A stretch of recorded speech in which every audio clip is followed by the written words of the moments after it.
দেখুন বন্ধুরা, মানুষকে কিভাবে প্রতারিত করা হচ্ছে। এখানে জিলাপি বানানো হচ্ছিল, তো আমরা একটু দোকানের পিছনে বসেছিলাম। তো আমার ক্যামেরা বের করা দেখে ছেলে একটু আমার দিকে তাকাচ্ছিল, কিন্তু পরে আমি ভিডিও করেছি, কিছু বলে নাই। তো এখানে গুড়ের এবং চিনির জিলাপি বানানো হচ্ছিল। দুই সাইডে দুইটা গামলা আছে, আপনারা দেখতে পাচ্ছেন। তো আমি যেটুকু দেখলাম, ওখানে চিনিরই শিরা বানানো হয়েছে। তারপরে মুরব্বি নিয়ে একটা স্পিডের বোতলে রং কি কোনো কেমিক্যাল ওইটার সাথে মিশিয়ে বলছে যে এটা গুড়ের জিলাপি। আপনারা নিজের চোখে দেখেন।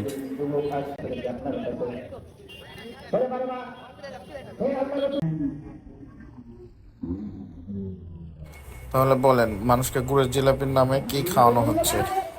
এই হচ্ছে আমাদের অবস্থা।